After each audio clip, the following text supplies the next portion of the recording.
Até o cachorro tô escutando bem.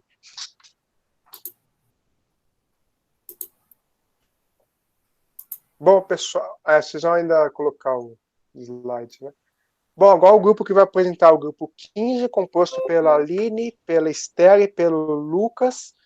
Eles vão falar sobre a história da contagem e dos números inteiros. Então, boa apresentação para vocês e podem começar, tá?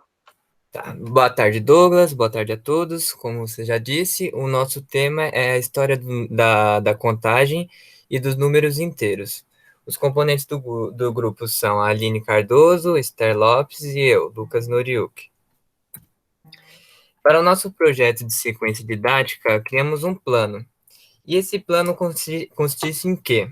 A disciplina é de álgebra, o público-alvo é o sétimo ano do ensino fundamental 2. E o que vamos apresentar?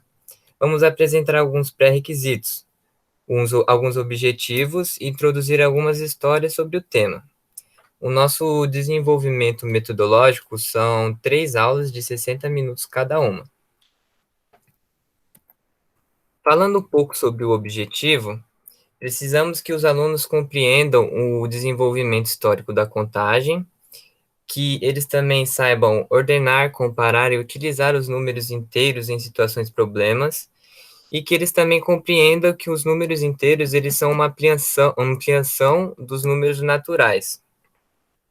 E para isso a gente precisa de alguns pré-requisitos. Esses pré-requisitos se baseiam em quê? Que os alunos saibam o conceito dos números naturais, que eles saibam aplicar as operações básicas de soma, subtração, multiplicação e divisão dos números naturais. E essa aqui é a parte mais complicada, né? Que muitos alunos têm dúvida, que são as frações dos números naturais e as operações entre elas, porque a soma de frações não é a usual que a gente tem com os números naturais. Agora vamos falar um pouquinho sobre as histórias. Uma breve história. Boa tarde, gente. Nós traremos uma abordagem do ensino dos números inteiros, partindo da história e do contexto que eles foram criados e empregados. E essa é uma ótima forma de ilustrar as aulas e motivar os alunos. Então, desse modo, a gente pode tornar a matemática como uma atividade humana em construção, não apenas como um conhecimento que ele já foi pré-estabelecido, já foi concluído e que não pode ser de forma alguma modificado ou adaptado.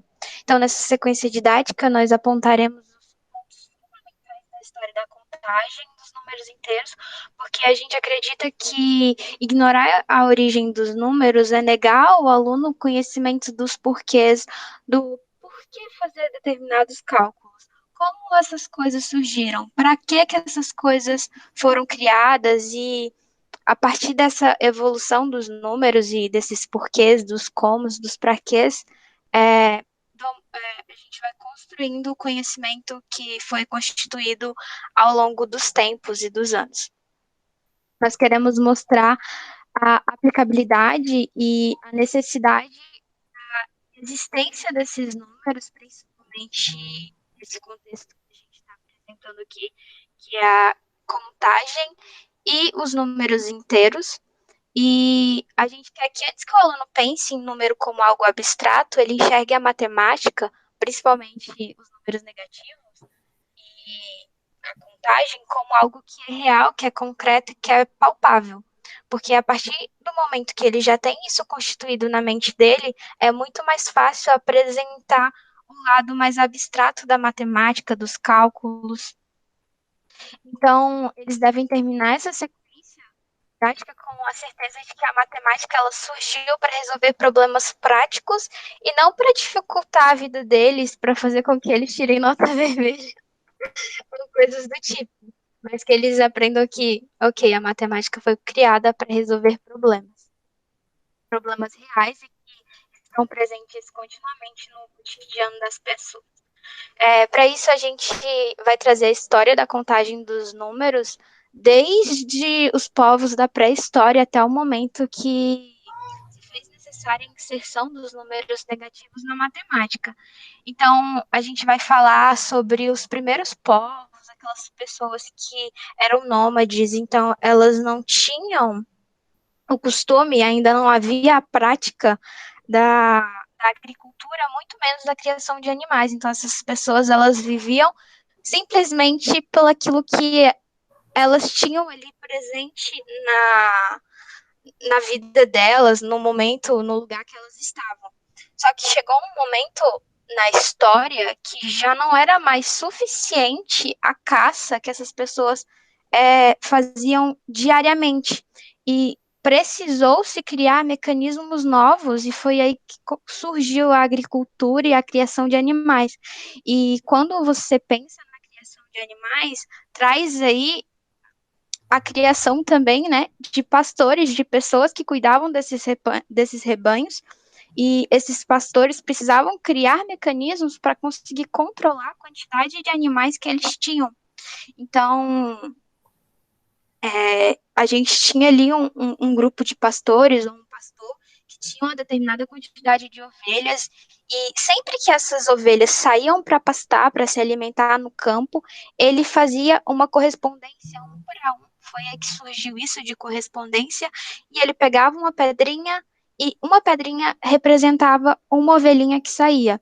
Então, sempre que uma ovelha saía, ele pegava e colocava dentro do seu saquinho, da sua roupa, ou no cantinho, uma pedra para representar.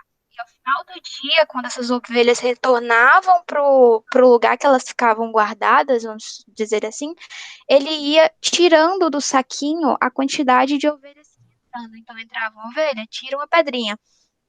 E dava para diferenciar quando, por exemplo, estava faltando uma ovelha.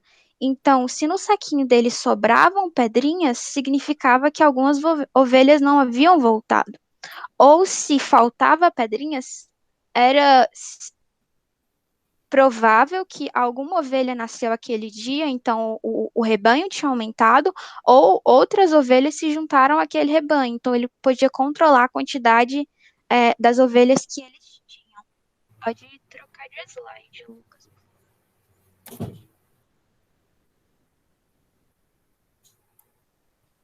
Aí a gente vai trazer para os alunos, num segundo momento, perguntas para introduzir outros assuntos não, no caso, a noção de inteiros para eles. Então, após essa apresentação das diferentes formas de contagem que a gente vai fazer, eles serão indagados a observar as mudanças que os números tiveram ao longo das décadas. Desde lá, os primeiros povos que criaram a agricultura e a criação de animais até os dias de hoje, e eles vão ver o quanto isso acarretou grandes implicações, principalmente na ciência, né, na economia e na política. E uma das questões que, assim, algumas questões que a gente vai trazer, que a gente colocou como exemplo, como é possível representar números que estão abaixo do número zero, por exemplo?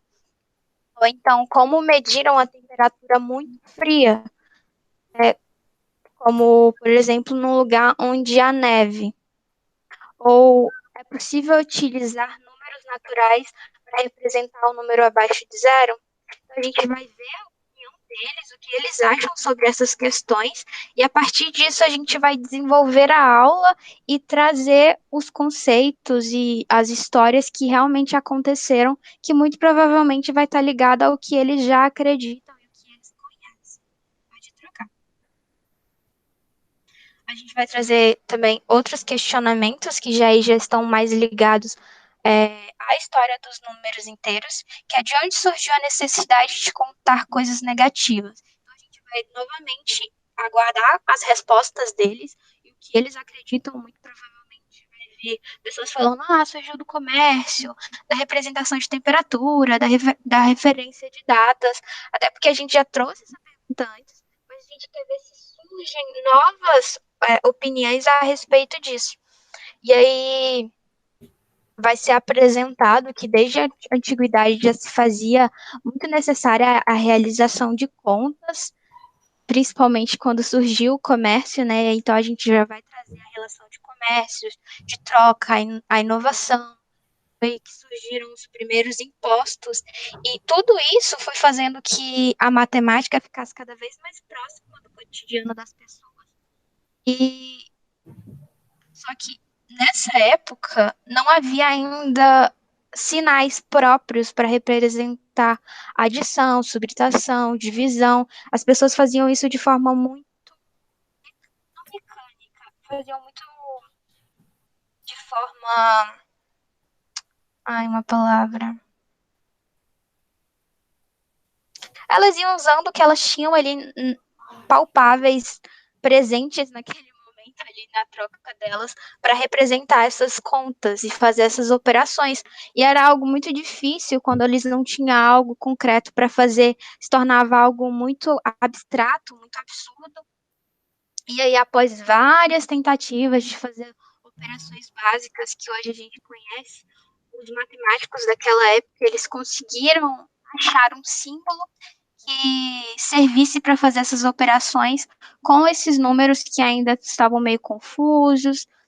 E aí a gente vai observar, por exemplo, na prática dos comerciantes, que foi quando realmente a matemática ficou mais presente, que um comerciante que começava o dia, por exemplo, com 2 sacos de feijões de 40 quilos, no final do dia, sei lá, ele vendeu 7 quilos, para ele não esquecer a quantidade de saco de feijão que ele tinha, ele escrevia no saco um tracinho e na frente um 7 para representar que tinham saído daquele saco 7 quilos de feijão.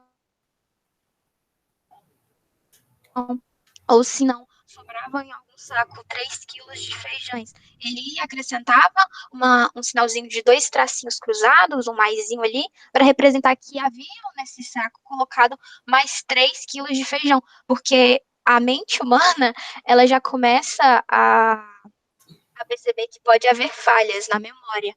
Então, eles viram cada vez mais a necessidade de se anotar o que eles estavam fazendo, o que eles estavam calculando. E foi aí que diz a história, né, que surgiram os sinais de positivo e negativo. E aí a gente também traz essa outra pergunta, que é porque o símbolo dos inteiros é esse Z, e esse Z vem da palavra Zahlen, não sei se é exatamente assim que pronuncia, mas que significa número. Então a gente pode fazer uma relação com os alunos, que quando você pensa no conjunto dos inteiros, você está pensando em números, em coisas realmente inteiras, concretas, que você pode ver de forma maleável, palpável. Pode trocar o slide. Então, a gente continua trazendo para eles a história e como surgiram os números inteiros e o que são, né? Que também é muito importante não só falar sobre a história, mas o que são, como eles se constituem. Então, a gente vai trazer ali o significado do símbolo, que são os números inteiros, que vai ser esse conjunto de números formados tanto pelos números positivos, tanto pelos números negativos, e a adição do zero ali também, que faz parte do conjunto dos números inteiros. E traremos também ali a diferença, assim, não é a diferença, mas os subconjuntos que esse conjunto tem, que, por exemplo, o Z, quando ele tem um sinalzinho ali, uma estrelinha do lado, significa que esse subconjunto não tem o zero, então há exceção do zero nesse subconjunto. Quando o Zzinho tem um mais na frente, significa que esses números, eles não estão ali presentes os números negativos, então serão só os números positivos com o complemento do zero, então vai ser 0, 1, 2, 3, e assim por diante. E quando o Z tem um sinalzinho assim, um tracinho embaixo, significa que esse subconjunto de números inteiros não tem a presença de números positivos, então esse subconjunto seria formado ali pelos números negativos, menos 1, menos 2, menos 3, assim sucessivamente, e também a presença do zero.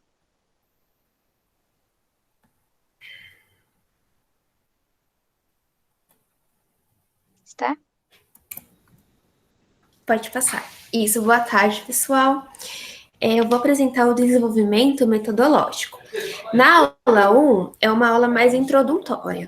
Nos primeiros 15 minutos, a gente vai apresentar a história da contagem.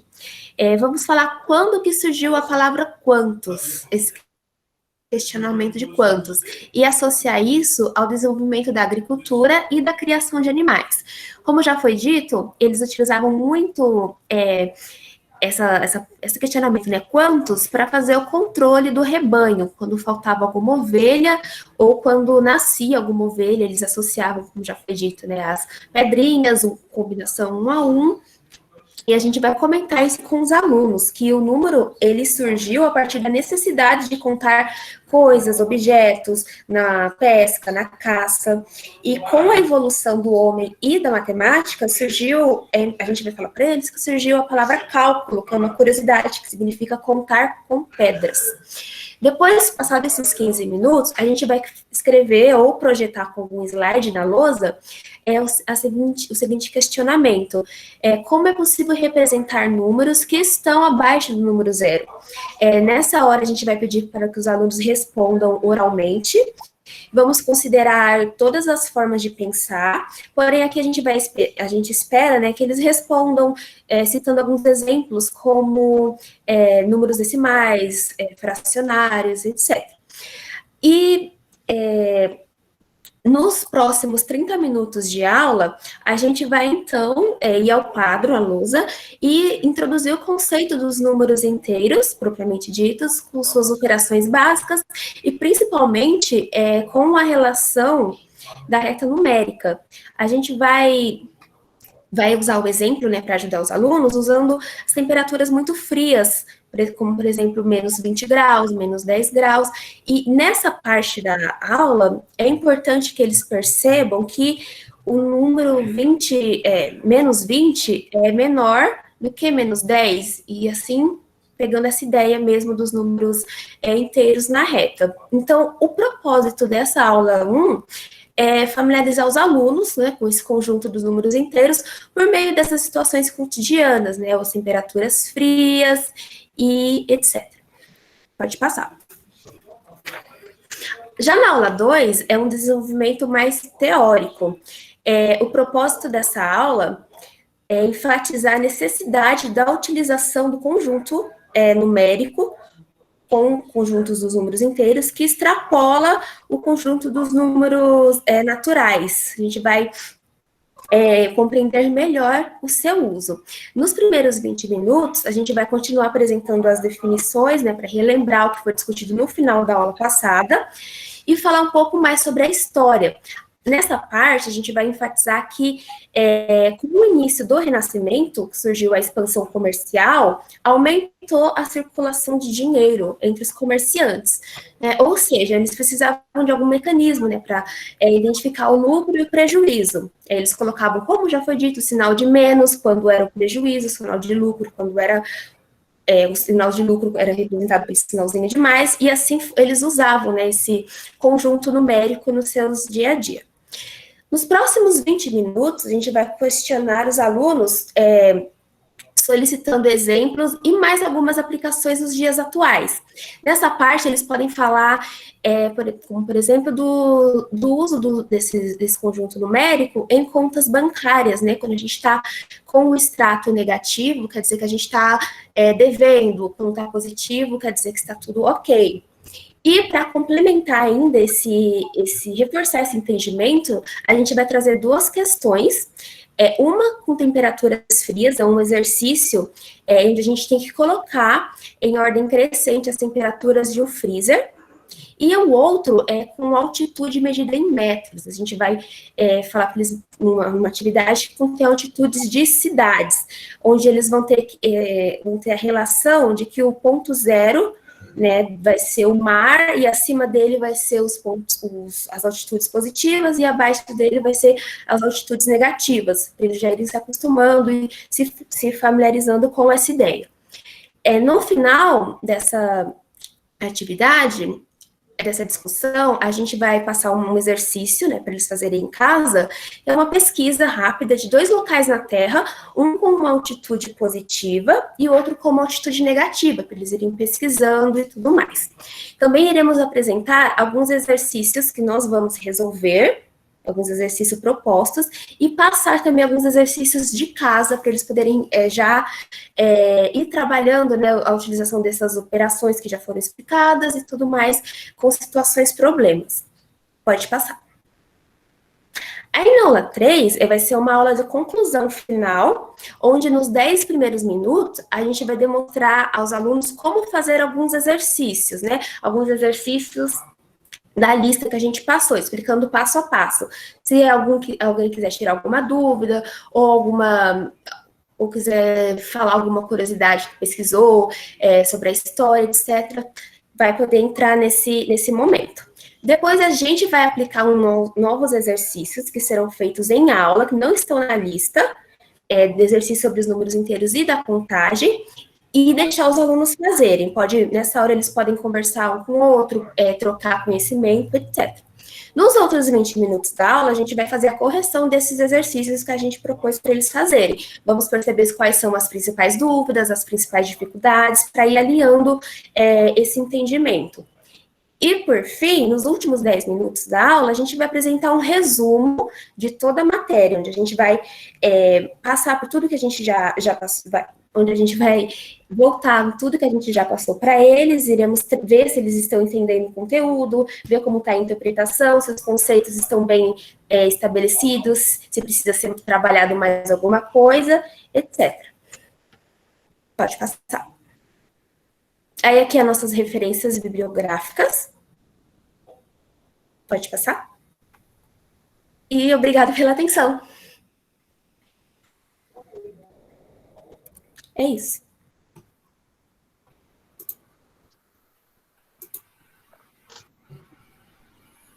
Bom, achei, no geral, boa apresentação. A metodologia foi muito bem detalhada, inclusive a questão dos horários e tudo, né? Até detalhada bem com várias questões, né? Essa parte de falar sobre a história dos números inteiros é bem interessante, inclusive tocar num tema que é muito complicado, não é complicado, mas que é muito delicado no parte do ensino fundamental 2, que é a questão de como ensinar as operações com números inteiros, que é até aquele problema da multiplicação, que sempre dá confusão, a questão da soma também às vezes confunde os alunos, né? E como explicar o motivo, por exemplo, o que menos com menos é mais, sem ser muito formal, mas também tentando explicar, porque muitas vezes os professores não falam nada sobre isso, só falam que é uma regrinha que tem que seguir e pronto, e aí isso eu acho que é meio contraproducente. Inclusive, tem vários livros, até tem alguns que falam sobre a didática de como ensinar números inteiros, porque é uma parte meio complicada, por causa de que não é ideal você simplesmente falar que a regrinha funciona assim, porque tem que ser assim, né? Porque sim, mas também não dá para você fazer uma demonstração formal igual que a gente viu no curso, né? Então, você tem que fazer um meio termo, por exemplo, fazer um exemplo numérico, mostrar o que aconteceria se fosse o inverso, porque, por exemplo, e se menos com menos fosse menos, por exemplo, o que aconteceria? Então, às vezes eles não param para fazer um pensamento assim, por exemplo, com medo de confundir os alunos, ou com medo que eles não entendam, e isso acaba prejudicando, que aí no futuro o pessoal acaba falando, não, mas isso aqui não serve para nada, isso aqui é uma regra que alguém inventou aleatoriamente, aí tem que ser assim porque sim, e aí isso leva o aluno a fazer as coisas sem questionar, isso no futuro pode ser um problema. Então eu achei bem interessante, falar sobre a história da contagem também é muito importante para os alunos, para eles contextualizarem, né, a importância, né, entender a importância desse tema. Então, no geral, achei uma boa apresentação, então gostei do trabalho e tudo mais, tá? Parabéns, tá? Obrigada, Douglas. Legal. E um detalhe Obrigada. só. Oi? Legal, foi bom. Teve um detalhe que eu esqueci de falar, teve um momento no meio da apresentação que eu acho que eu caí aqui. Quer dizer, eu estava conseguindo ver os slides, mas eu parei de ouvir, porque eu estou ouvindo pelo celular, a conexão no celular caiu. Então,